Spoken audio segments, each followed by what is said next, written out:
Hi, this is Nishant Chauhan from Sankalp academy. आज basically lecture number 3 foundation course class 12th start करने वाले हैं हम। लास्ट लेक्चर में हमने मेथड्स ऑफ चार्जिंग के बारे में पढ़ रहे थे, जिसमें हमने मेथड्स ऑफ चार्जिंग में जो थर्ड मेथड था इलेक्ट्रोस्टैटिक इंडक्शन, उसके बारे में जाना था। इसी के अलावा हमने गोल्ड लीफ एक्सपेरिमेंट्स के बारे में भी जाना था। आज का जो हमारा टॉपिक है उसमें हम पढ़ेंगे basic properties of charge. Basic properties of charge. Charge की जो भी आपकी बेसिक प्रॉपर्टीज होती हैं उन्हें हम डिस्कस करेंगे वन बाय वन। तो स्टार्ट करते हैं। नंबर वन, फर्स्ट प्रॉपर्टी होती है चार्ज की additive nature of electric charge. Additive nature of electric charge. Additive nature of electric charge क्या कहती है ये प्रॉपर्टी, उसकी बात कर लेते हैं। It means that the total charge the total charge of a system is the main thing algebraic sum is the algebraic sum of all the individual charges, all the individual charges located at different different point inside the system, inside the system। देखिए ध्यान से, first property है आपकी additive nature of electric charge. Additive nature of electric charge क्या कहता है? It means that the total charge of a system is the algebraic sum of all the individual charges located at different point inside the system. Let we consider, let we have n charges। कितने charges हैं हमारे पास? n charges हैं। कौन कौन से? Q1, Q2 up to कहाँ तक आपका? Qn तक। ये आपके n चार्जेस हैं। देन इस सिचुएशन में ये इंडिविजुअल चार्जेस आपको गिवन है, तो जो टोटल चार्ज होगा Q, वो कितना होगा आपका? Q1 plus Q2 plus Q3 up to Qn। आप क्या कर देंगे? सबका एल्जेब्रिक सम कर देंगे। ठीक है, तो ये आपका रिजल्टेंट चार्ज आ जाएगा। दैट मीन्स जो इलेक्ट्रिक चार्ज है वो आपका एडिटिव नेचर को शो करता है। नाउ एक एग्जाम्पल देखते हैं इससे रिगार्डिंग। देखिए ध्यान से, example number 1। Let we have let we have four charges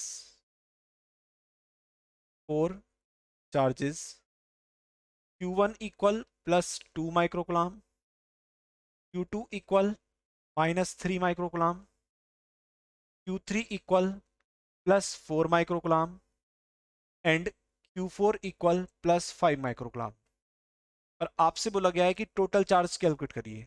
then q equal to कितना हो जाएगा आपका? According to additive property q1 plus Q2 plus Q3 plus Q4। Now put all the values plus 2। Algebraic sum है तो with sign put करेंगे, -3 plus 4 and plus 5। On solving this 5 4 9 to 11, 11 minus 3 कितना जाएगा आपका? ये 8 माइक्रोकुलाम। कितना? Plus 8 microcoulomb. इस तरह से हम क्या कर सकते हैं? चार्ज की एडिटिव प्रॉपर्टी को शो कर सकते हैं। और एक एग्जाम्पल और देख लेते हैं इससे related. Example number 2। Suppose Q1 equal plus 5 microcoulomb, Q2 equal minus 3 microcoulomb, Q3 equal plus 7 microcoulomb and Q4 equal minus 1 microcoulomb. Then इस सिचुएशन में जो टोटल चार्ज होगा वो कितना हो जाएगा? +5 -3 +7 -1, दैट इज 7 एंड 5, 12 -3 और -1 -4, तो 12 -4 कितना आ जाएगा? ये भी आपका 8 माइक्रोकुलाम। किस नेचर का? पॉजिटिव नेचर का। ऊपर वाले में भी किस नेचर का आया था? पॉजिटिव नेचर का आया था। तो इस तरह से एडिटिव नेचर की प्रॉपर्टी को अगर आपको सॉल्व करना है या उससे रिगार्डिंग कोई एग्जाम्पल देना है, तो आप चार्जेस का एल्जेब्रिक सम कर देंगे और आपका फाइनल आंसर आ जाएगा। नाउ प्रॉपर्टी नंबर 2, देखिए ध्यान से। Second property is quantization of charge. Quantization of charge. Clear है? पहले इसके बारे में जानते हैं, तब हम आगे बात करेंगे। अगर मैं बात करूं किसकी, क्वांटाइजेशन की, तो ये बेसिकली एक एक्सपेरिमेंटल फैक्ट है। क्या? कि अगर आपके चार्जेस डिस्क्रीट फॉर्म में डिस्ट्रीब्यूटेड हैं किसी सिस्टम पर, दैट मीन्स वो स्मॉल स्मॉल पैकेट्स की फॉर्म में डिस्ट्रीब्यूटेड हैं, तो वो क्या है? क्वांटाइज हो रखे हैं। ठीक है, तो लिख सकते हैं इसे हम, द एक्सपेरिमेंटल फैक्ट दैट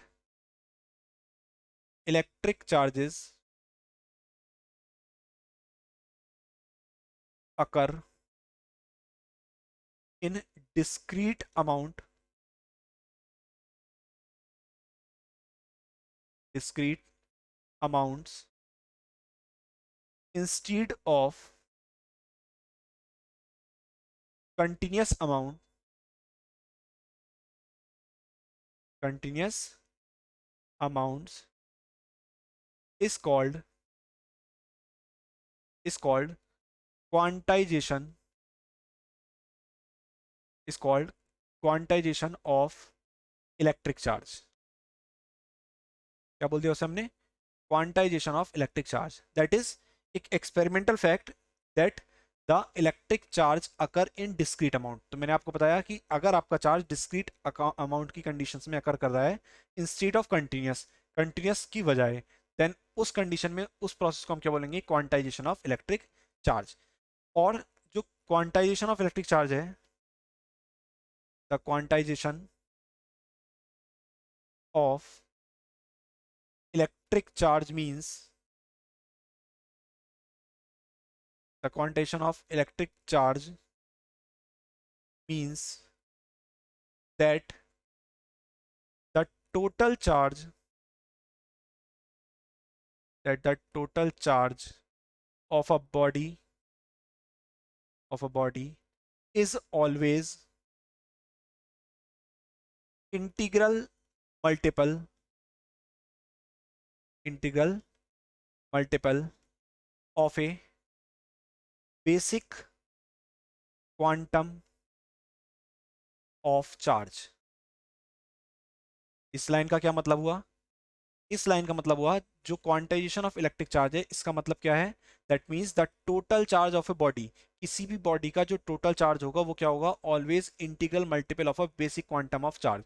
उसके ऊपर जो सिंगल चार्ज होगा उसका इंटीग्रल मल्टीपल होगा। अगर मैंने कहा कि वो जो क्वांटम ऑफ चार्ज है वो कितना है? ई है, देन उस सिचुएशन में जो टोटल चार्ज क्यू है वो कितना हो जाएगा आपका? N e, n times of e, जहाँ एन क्या है आपका? इंटीग्रल मल्टीपल है। 0 प्लस माइनस 1 प्लस माइनस 2, इस तरीके से वैल्यू एग्जिस्ट कर सकती है। इसे अनदर तरीके से देखते हैं। सपोज हमने बात करी थी इलेक्ट्रिक चार्जेस की, तो हमने बोला था क्या? बेसिकली आपने फंडामेंटल जो आपके चार्जेस होते हैं उनसे रिलेटेड बात करी थी। ठीक है, अगर मैं कहूँ आपसे कि we have one electron, then we have charges minus e, one two electron, then charges minus two e, three electron minus three, इस तरीके से क्या हो गया? ये इंटीग्रल मल्टीपल हो गया। तो अगर कोई सिस्टम है उसके ऊपर डिस्क्रीट मैनर में चार्ज डिस्ट्रीब्यूटेड है, डिस्क्रीट मैनर में चार्ज डिस्ट्रीब्यूटेड है, तो जो और ईच चार्ज आर इक्वल, और हर चार्ज क्या है? इक्वल है। देन उस सिचुएशन में suppose each charge equal to e, then उस सिचुएशन में जो टोटल चार्ज होगा सिस्टम का वो कितना होगा? इन्हें काउंट कर लेंगे, 1 2 3 4 5 6 7 8 9 10 11 12 13 14 15 16 17। ठीक है, 17 टाइम्स ऑफ ई। क्लियर है? तो ये क्या हो गया? इंटीग्रल मल्टीपल हो गया आपका। ठीक है, इस तरीके से हम क्या करेंगे? क्वांटाइजेशन ऑफ चार्ज की कंडीशन को देखेंगे। अब मेन थिंग इज दैट जो क्वांटाइजेशन ऑफ इलेक्ट्रिक चार्ज है, जो आपका क्वांटाइजेशन ऑफ इलेक्ट्रिक चार्ज है, वो बेसिकली कब एग्जिस्ट करता है? देखिए यहाँ से एक नोट पॉइंट है, ये राइट डाउन कर देते हैं। note. What note is? The basic cause of quantization of electric charge, of quantization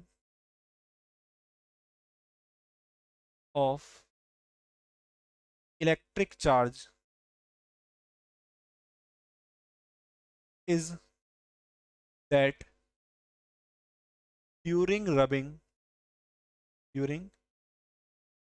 only, an integral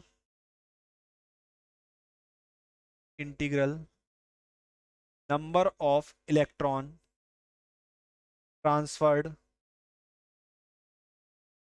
from one body to another. क्या मतलब हुआ इस लाइन का? This line says that the basic cause of quantization of electric charge is that during rubbing, जब हम दो objects को रब करते हैं, then उस सिचुएशन में only an integral number of electron transferred from one body to another. आपके इंटीग्रल नंबर ऑफ इलेक्ट्रॉन्स एक बॉडी से दूसरी बॉडी में क्या होते हैं? आपके ट्रांसफर होते हैं. अब ये क्वांटाइजेशन ऑफ चार्ज की कंडीशन हो गई और हमने क्या देखा? क्वांटाइजेशन के लिए हम क्या यूज करेंगे? Q इक्वल एन ई, जहाँ n क्या है? आपका इंटीग्रल मल्टीपल है, q क्या है? चार्ज ऑन द ऑब्जेक्ट है, e की वैल्यू कितनी होती है? 1.6 इंटू 10⁻⁻19 कूलम. ठीक है, अब इसके रिलेटेड हम कुछ न्यूमेरिकल सॉल्व करेंगे. देखिए ध्यान से, क्वेश्चन नंबर 1 या एग्जाम्पल भी कह सकते हैं आप इसे, या प्रॉब्लम नंबर 1 भी बोल सकते हैं. Problem is calculate the charge carried by 12.5 into 10⁸ electron.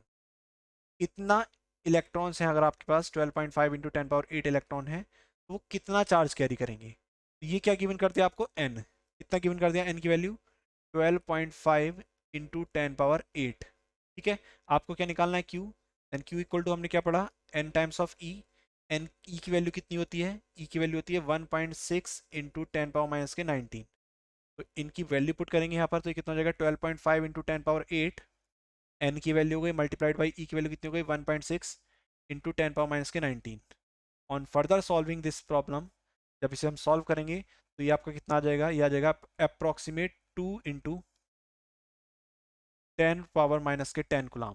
कितना आ जाएगा? 2 इंटू 10⁻⁻10 गुलाम आ जाएगा. क्लियर है इतना? ये प्रॉब्लम हुई, सिंपल प्रॉब्लम है, कुछ नहीं है इसमें ऐसा, वैल्यू पुट करिए बस केवल. Problem number 2,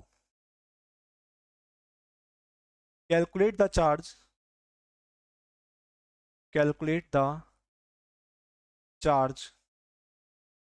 on an alpha particle.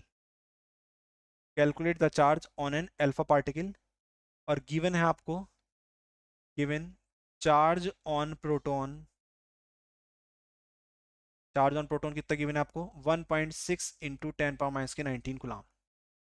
ठीक है, इस प्रॉब्लम को सॉल्व करते हैं. इंपॉर्टेंट प्रॉब्लम है, देखिए ध्यान से, इंपॉर्टेंट है. क्यों है इंपॉर्टेंट वो भी अभी पता चल जाएगा. आपसे बोला गया है calculate the charge on an alpha particle, तो सबसे पहले पता होना चाहिए अल्फा पार्टिकल होता क्या है. अल्फा पार्टिकल होता है nucleus of helium atom, that is 2He4.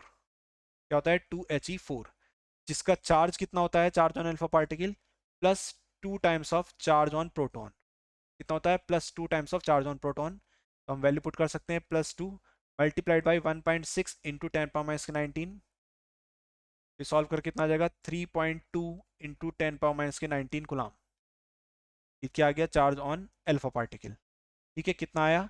3.2 into 10⁻⁻19 गुलाम. तो हम क्या देख सकते हैं? मेन थिंग इज दैट कि अगर आपको यही नहीं पता होगा कि अल्फा पार्टिकल होता क्या है, तो आप डायरेक्ट अप्लाई कर नहीं सकते फॉर्मूले. आप कैसे चार्ज को आपका फाइंड नहीं कर सकते. सिमिलरली अगर कोई आपसे पूछे मास ऑन अल्फा पार्टिकल कितना होता है, तो होता है 4 times of mass of proton. कितना होता है आपका? 4 times of mass of proton. तो यहाँ तो इस क्वेश्चन में यूज है नहीं इसका, लेकिन आप इसे याद रख सकते हैं. ठीक है, now problem number 3.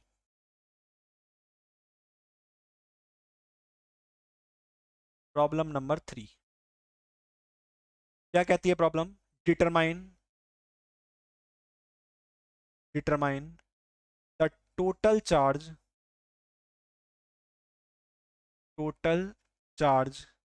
On 75 kg of electrons.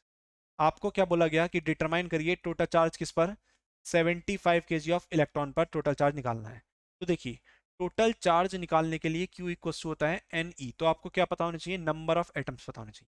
तो जो नंबर ऑफ एटम होंगे वो होंगे आपके टोटल मास अपॉन, चूंकि इलेक्ट्रॉन है तो अपॉन में क्या आ जाएगा? मास ऑफ एन इलेक्ट्रॉन के इक्वल। तो यहाँ पर टोटल मास कितना है आपका? 75 kg। और मास ऑन एन इलेक्ट्रॉन कितना है आपका? 9.1 इंटू 10⁻⁻31 kg। kg से kg कैंसिल हुआ। ऑन इसे सॉल्व करेंगे उससे पहले इस वैल्यू को हम यहाँ पे पुट कर लेते हैं। तो Q इक्वल टू कितना आ जाएगा? 75 डिवाइडेड बाई 9.1 इंटू 10⁻31। ये तो किसकी वैल्यू आ गई आपकी? n की। And multiplied by 1.6 into 10⁻19। ये किसकी वैल्यू आ गई आपकी? E की वैल्यू आ गई। अब Q इक्वल्स टू क्या हो गया? Ne हमने अप्लाई करा। इसे सॉल्व करेंगे 10⁻31 को ऊपर लेके जाएंगे तो ये कितना हो जाएगा? 31 माइनस 19। कितना हो जाएगा? 31 माइनस 19। तो जब सॉल्व करेंगे तो इस, चूंकि इलेक्ट्रॉन की बात हो रही है तो टोटल चार्ज किस में लिया जाएगा आपका? नेगेटिव में लिया जाएगा। तो क्या ये अप्लाई करा जाएगा? ये तो जनरल फॉर्मूला हो गया। और Q इक्वल्स टू क्या अप्लाई करा जाएगा? माइनस के Ne। तो ये कितना आ जाएगा सॉल्व करके? कि on solving this problem this calculation the answer is become -1.33 multiplied by 10⁻13 coulomb. कितना आ जाएगा? -1.33 मल्टीप्लाइड बाई 10⁻13 कूलाम। इस तरीके से हम क्या निकाल सकते हैं? चार्ज निकाल सकते हैं जब आपको टोटल मास गिवन हो। ठीक है, तो ये 3 टाइप की प्रॉब्लम थी जिनकी हेल्प से हमने क्वांटाइजेशन ऑफ चार्ज को डिस्कस करा। ये 3 टाइप की प्रॉब्लम से रिलेटेड आपके ऑब्जेक्टिव क्वेश्चंस आपके बोर्ड एग्जाम्स में और आपके कंपटीशंस में पूछे जाते हैं। ठीक है, और ये जो प्रॉब्लम है अल्फा पार्टिकल्स वाली, ये आपकी पूछी हुई है कंपटीशंस में। ठीक है, नाउ अगली प्रॉपर्टी की बात करते हैं हम। देखिए यहां से प्रॉपर्टी नंबर 3। तो फर्स्ट प्रॉपर्टी क्या हुई? Additive in nature. Second property क्या हुई? आपकी quantization of charge. And the third one is law of conservation of charge, या हम बोल सकते हैं conservative in nature, conservation of charge. समझेंगे इसे बहुत ध्यान से क्या है इसके अंदर, देन फिर इसके एग्जाम्पल्स बात करेंगे। देखिए, हम जानते हैं क्या? The total charge of an isolated system of an isolated system remains constant, that is charge neither be created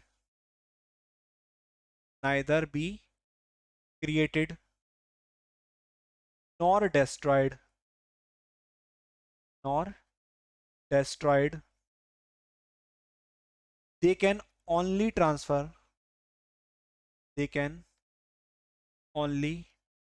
transferred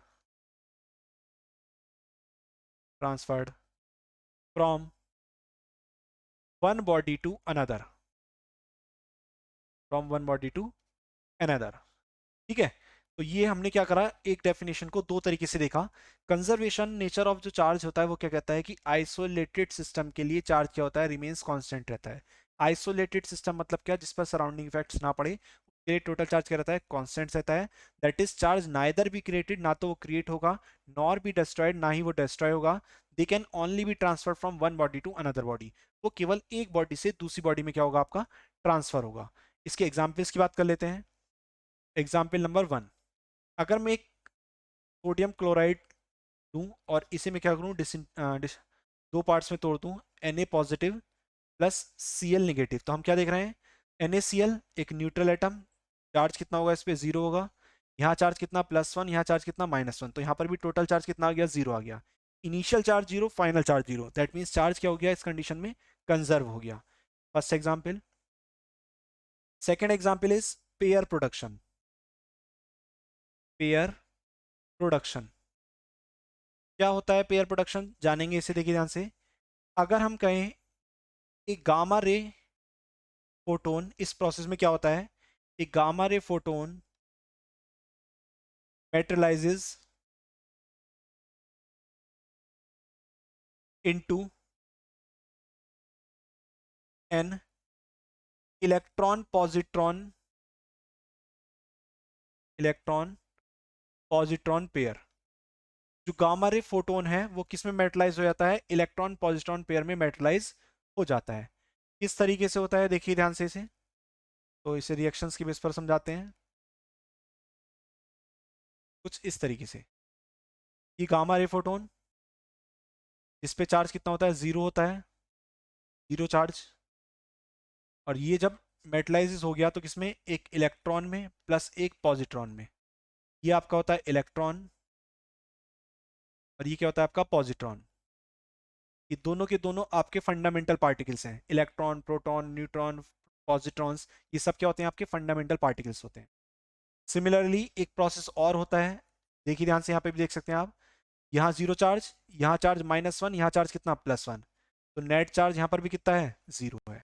total charge कितना है यहाँ पर भी? जीरो है। Now the third number is annihilation, annihilation of matter, annihilation of matter. क्या होता है इसमें? ये जस्ट अपोजिट तो नहीं कह सकते लेकिन ऑलमोस्ट अपोजिट होता है पेयर प्रोडक्शन के। इसमें क्या होगा? An electron and A positron, and A positron on coming in contact, coming in contact destroy each other. क्या कर देते हैं? एक दूसरे को डिस्ट्रॉय कर देते हैं, कॉमा क्या प्रोड्यूस करते हैं? Producing two gamma rays photon, two gamma rays photons, जिनकी एनर्जी होती है each of energy 0.51 mega electron volt. इसमें से हर किसी की एनर्जी कितनी होती है? 0.51 MeV। ठीक है, कितनी होती है? 0.51 MeV। तो क्या कंडीशन है? -E that is electron plus E that is positron, जब ये मिलेंगे तो उस सिचुएशन में एक दूसरे के कांटेक्ट में आएंगे तो डिस्ट्रॉय करेंगे और क्या मिलेगा आपको? टू गामा रेज मिलेंगी। क्या मिलेंगी? Two gamma rays. तो आप देख सकते हैं यहाँ पर भी चार्ज -1, यहाँ चार्ज कितना आपका? +1। टोटल चार्ज कितना हो गया यहाँ पर? जीरो हो गया। और यहाँ पर भी टोटल चार्ज कितना होता है आपका? जीरो होता है। गामा रेज पे चार्ज कितना होता है? टोटल जीरो होता है। तो इस तरह से हमने किसकी बात करी? कंजर्वेशन ऑफ चार्ज के 3 एग्जाम्पल्स देखे, जिसमें हमने क्या देखा कि इनिशियल स्टेट में और फाइनल स्टेट में चार्ज क्या है आपका? कंजर्व्ड है, उसमें किसी भी तरीके का चेंज नहीं हो रहा है। ठीक है, तो हम क्या कह सकते हैं कि जो टोटल चार्ज होता है ऑफ आइसोलेटेड सिस्टम वो क्या रहता है आपका? कांस्टेंट रहता है। नाउ इसमें थोड़ा और आगे बात करते हैं। Number 4, property number 4, property number 4 कहती है invariance of charge, invariance of charge. क्या मतलब है इसका प्रॉपर्टी का? ये प्रॉपर्टी कहती है कि चार्ज अगर किसी बॉडी पे रेस्ट में क्यू है तो उतना ही चार्ज अगर वो बॉडी मोशन में है तो क्यू ही रहेगा। मोशन में भी कितना रहेगा? चार्ज क्यू रहेगा। अगर रेस्ट में चार्ज किसी बॉडी पे क्यू है और उस ऑब्जेक्ट को मोशन कराओगे तब भी उस पर चार्ज कितना रहने वाला है? क्यू रहने वाला है।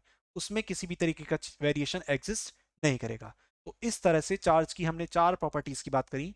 First property additive in nature, जिसमें आप एल्जेब्रिक सम करेंगे। Second property quantization of charge, Q equals to n e, discrete order में चार्ज आपका डिवाइडेड हो जाएगा। नंबर 3 कंजर्वेशन ऑफ चार्ज, जिसमें आपने 3 एग्जाम्पल्स देखे सोडियम क्लोराइड का। देन सेकंड पेयर प्रोडक्शन, जिसमें गामा रे फोटोन डिसइंटीग्रेट हो रहा है किसमें? इलेक्ट्रॉन में और पॉजिट्रॉन में। एंड थर्ड वन इज आपका पेयर एनिहिलेशन, या कह सकते हैं एनिहिलेशन ऑफ मैटर, में इलेक्ट्रॉन पॉजिट्रॉन एक दूसरे के कांटेक्ट में आके डिस्ट्रॉय हो जाते हैं और उसके बाद में 2 गामा रेज फोटोन आपके मिलते हैं। साथ साथ एनर्जी रिलाइज होती है, ईच ऑफ एनर्जी कितनी रहती है? 0.51 मेगा इलेक्ट्रॉन वोल्ट रहती है।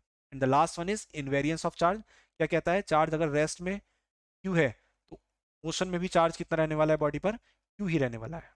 क्लियर है इतना? चलिए थोड़ा सा और देखते हैं इसमें आगे। देखिए ध्यान से, अभी अगर हमसे कहे कि इलेक्ट्रिक चार्ज और मास के बीच में कंपैरिजन करिए, किस किस में, एक तरफ तो है हमारा क्या, इलेक्ट्रिक चार्ज, और एक तरफ क्या है आपका मास। इनमें क्या करनी है, हमें कंपैरिजन करनी है। ठीक है, इनमें क्या करनी है, हमें कंपैरिजन करनी है। कैसे करेंगे, देखिए ध्यान से, वन बाय वन लेके चलेंगे। फर्स्ट प्रॉपर्टी, चार्ज आपका पॉजिटिव, नेगेटिव और जीरो भी हो सकता है, लेकिन किसी भी बॉडी का जो मास है वो क्या रहने वाला है, ऑलवेज पॉजिटिव रहने वाला है। ऑलवेज कैसा रहेगा, पॉजिटिव रहने वाला है। Number two, electric charge, electric charge is always quantized, is always क्या होता है आपका, क्वांटाइज्ड। हमने पढ़ा भी quantization of charge, that is Q equal to n e. लेकिन जो मास है, quantization of mass, quantization of mass is not yet established, वो अभी तक स्टेब्लिश्ड नहीं हुआ है। नंबर थ्री, तो पहली प्रॉपर्टी ने क्या बोला, चार्ज जो है आपका पॉजिटिव, निगेटिव और जीरो हो सकता है, मास क्या रहेगा, ऑलवेज पॉजिटिव रहेगा। चार्ज आपका ऑलवेज क्या रहता है, क्वांटाइज रहता है, that is Q equal to n e. जो मास रहेगा वो क्वांटाइज्ड अभी तक स्टेब्लिश नहीं हुआ है। Number three, charge on a body, body does not depend, does not depend on its speed, किस पे डिपेंड नहीं करता, उसकी स्पीड पे डिपेंड नहीं करता, but mass of a body increases with its speed, speed बढ़ने के साथ साथ मास ऑफ बॉडी क्या होता है आपका, इंक्रीज होता है। कैसे होता है, अभी इस डिस्कशन के बाद हम पढ़ेंगे। Number four, charge is strictly conserved, क्या कह सकते हैं हम, चार्ज क्या होता है, स्ट्रिक्टली कंजर्व्ड होता है। और इधर बात कर लेते हैं तो क्या बोलेंगे हम, mass is not conserved by itself, by itself as some of the mass, some of the mass may get changed into energy, changed into energy और वाइस वर्सा। क्या बोला गया इसमें, mass is not conserved by itself as some of the charge, some of the mass may get change into energy और vice versa. Clear है इतना? तो ये आपकी कितनी कंडीशंस हो गई, चार कंडीशंस हो गई। आगे बढ़ते हैं इसमें, देखिए ध्यान से। नंबर फाइव, नंबर फाइव क्या है, जो इलेक्ट्रोस्टैटिक फोर्स होता है, electrostatic force between two charges, two charges may be attractive, may be attractive और रिपल्सिव। तो कैसा होता है आपका, अट्रैक्टिव या फिर रिपल्सिव।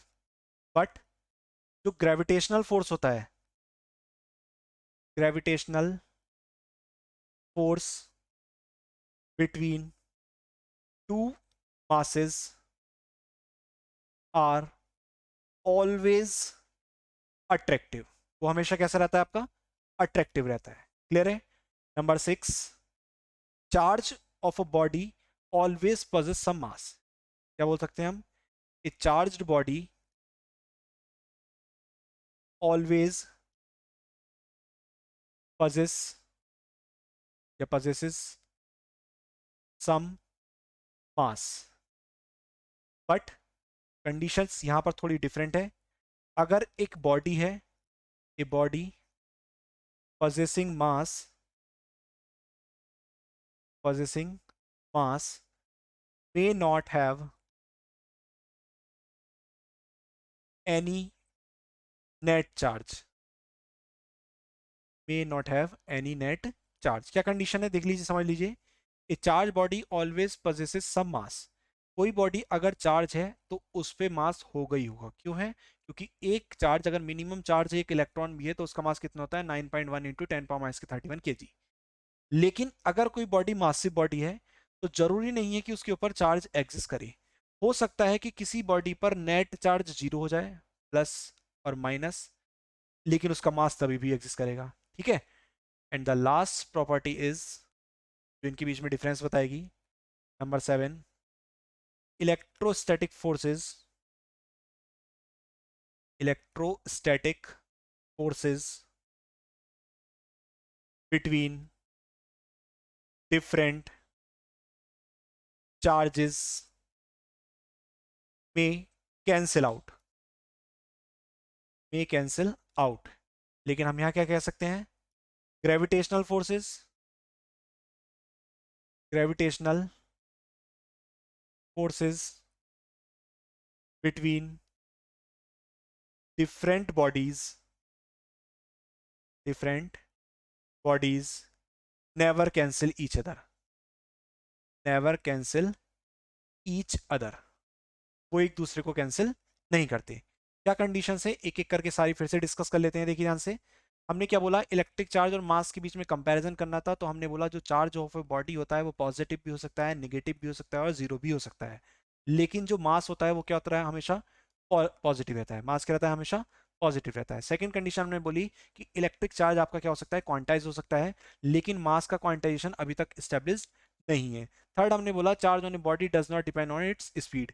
चार्ज जो होता है किसी बॉडी का वो स्पीड पे डिपेंड नहीं करता, लेकिन मास जो है बॉडी का वो स्पीड के साथ साथ क्या करता है? इंक्रीज करता है। चार्ज क्या होता है? स्ट्रिक्टली कंजर्व होता है, लेकिन मास कंजर्व खुद से नहीं होता, क्योंकि कुछ मास आपका एनर्जी की फॉर्म में कन्वर्ट हो जाता है, या फिर कुछ एनर्जी से मास की फॉर्म में कन्वर्ट हो जाता है। नेक्स्ट हमने बोला electrostatic force between two charges may be attractive और रिपल्सिव। दो बॉडीज के बीच में इलेक्ट्रोस्टैटिक फोर्स अट्रैक्टिव और रिपल्सिव हो सकता है, लेकिन ग्रेविटेशनल फोर्स ऑलवेज कैसा रहता है? अट्रैक्टिव इन नेचर रहता है। इसी की वजह से हमने, अगर लास्ट लेक्चर में आपने ध्यान दिया हो, मैंने आपको बताया था जो श्योरिटी होती है वो रिपल्शन से होती है। तो repulsive force is the surety of charge of a body. Next is a charge body always possesses some mass. अगर कोई बॉडी चार्ज है तो वो हमेशा क्या पोजेस करेगी? मास पोजेस करेगी। लेकिन अगर कोई मासी बॉडी है तो जरूरी नहीं है उस पर नेट चार्ज एग्जिस्ट करे। क्यों? क्योंकि हो सकता है कि जितना equal amount of positive charge and negative charge उस बॉडी पर हो, और जिसकी वजह से नेट चार्ज कितना हो जाए बॉडी का? जीरो हो जाए। And the next one is electrostatic forces between different charges में कैंसिल आउट। अगर दो चार्जेस हैं उनके बीच का जो इलेक्ट्रिक फोर्स होगा, इलेक्ट्रोस्टैटिक फोर्स होगा, वो एक दूसरे के इफेक्ट को कैंसिल कर देता है, लेकिन ग्रेविटेशनल फोर्सेस के केस में ऐसा एग्जिस्ट नहीं करता। इस तरीके से हमने चार्ज और मास की कंपैरिजन करी। नाउ एक कंडीशन लिखी थी हमने, क्या? कि जो चार्ज होता है वो तो इनवेरिएंट होता है, लेकिन मास वेरिएशन शो करता है। दैट मीन्स आपने लिखा कि चार्ज स्पीड के बढ़ने के साथ साथ चेंज नहीं होता, लेकिन जो मास होता है वो स्पीड के बढ़ने के साथ साथ चेंज होता है। वो कैसे होता है? तो उसके लिए एक पर्टिकुलर टॉपिक है हमारे पास, effect of speed on mass and electric charge. किस किस पर? मास एंड इलेक्ट्रिक चार्ज पर इफेक्ट किसका? स्पीड का। तो एक फॉर्मूला होता है m equal m not divided by square root of 1 - v² upon c², जहां m बोलते हैं हम रिलेटिविस्टिक मास, रिलेटिविस्टिक मास, या फिर इसे ही बोल देते हैं मास in motion, mass in motion. अगर कोई बॉडी मूव कर रही है तो उस सिचुएशन में जो उसका मास होगा वो ये m है। एम नॉट जो होता है वो होता है आपका rest mass, rest mass of a body. क्या होता है am not? Rest mass of a body. इसके बाद अगर बात करें, फिर आता है वी। वी क्या होता है आपका? Speed of a body. V क्या होता है? Speed of a body. और जो c होता है वो होता है speed of light, speed of light. ठीक है, यहाँ एक शब्द आया रिलेटिविस्टिक, इस शब्द का मीनिंग समझते हैं, देखिए ध्यान से। दो कैटेगरी होती है, एक रिलेटिविस्टिक, एक होती है relativistic and another is non relativistic, non relativistic. देखिए ध्यान से, जो स्पीड ऑफ लाइट होती है उसकी वैल्यू होती है 3 × 10⁸ मीटर पर सेकेंड। तो अगर किसी ऑब्जेक्ट की वेलोसिटी अप्रोक्सीमेट इक्वल है स्पीड ऑफ लाइट के, लाइक एग्जाम्पल लिख देता हूं मैं, 0.3 c, 0.9 टाइम्स ऑफ c, इस तरीके से है, तो वो किस कैटेगरी में आएगा? वो रिलेटिविस्टिक की कैटेगरी में आएगा। वो किस कैटेगरी में आएगा? रिलेटिविस्टिक की कैटेगरी में आएगा। लेकिन अगर speed of the object much less than है किससे? स्पीड ऑफ लाइट से, तो वो किस कैटेगरी में आएगा? नॉन रिलेटिविस्टिक कैटेगरी में आएगा। जैसे एग्जाम्पल लिख देते हैं 30 मीटर पर सेकेंड, इस तरीके से। ठीक है, तो ये आपकी कंडीशन किसकी हुई? रिलेटिविस्टिक और नॉन रिलेटिविस्टिक मास की। तो हम देख सकते हैं कि जो हमारे पास ये फॉर्मूला है, m equal m not upon √1 - v² / c², तो अगर हम कहें कि जो v है लेस देन c है, तो उस सिचुएशन में m क्या हो जाएगा? ग्रेटर देन m0 हो जाएगा। देख सकते हैं आप, v की वैल्यू c से कम आने पर इस फैक्टर पे चेंज होगा, और इस फैक्टर पे जब चेंज होगा तो ये कम होगा, ये कम होगा, तो ये वाला फैक्टर क्या होगा? ऑटोमेटिकली इंक्रीज होगा। तो हम कह सकते हैं कि अगर स्पीड में चेंज हो रहा है तो मास ऑफ द ऑब्जेक्ट भी क्या होगा? आपका चेंज होगा। ये रिलेशन है, एल्बर्ट आइंस्टाइन के थ्रू इस रिलेशन को दिया गया था। जनरली इक्वेशन जो होती है रिलेशन, ये किस पे डिपेंड करता है? एनर्जी मास रिलेशन पर। E equal to m c square जो हमने पढ़ा है उस पर ये डिपेंड करता है, जहां m की वैल्यू ये होती है आपकी m0 अपॉन √1 - v²/c²। जो आपका E है वो थी आपकी एनर्जी, और हमने यहाँ एक प्रॉपर्टी पढ़ी थी। क्या पढ़ी थी हमने? ये देखिए ध्यान से, mass is not conserve by itself as some of the mass may get change into energy और वाइस वर्सा। तो वो किस रिलेशन की हेल्प से होता है? वो इसी रिलेशन की हेल्प से होता है, some of the mass may get change into energy, that is E equal to mc²। इस तरह से हमने basic properties of electric charges के बारे में जाना, और साथ ही साथ हमने effect of mass on speeds भी डिस्कस करा। ठीक है, तो ये हमारा टॉपिक यहाँ पर फिनिश होता है। ये अगले लेक्चर में जो हम बात करेंगे बेसिकली कुलाम्स लॉ की बात करेंगे, और आपको आई होप लेक्चर पसंद आया होगा। Thanks for watching.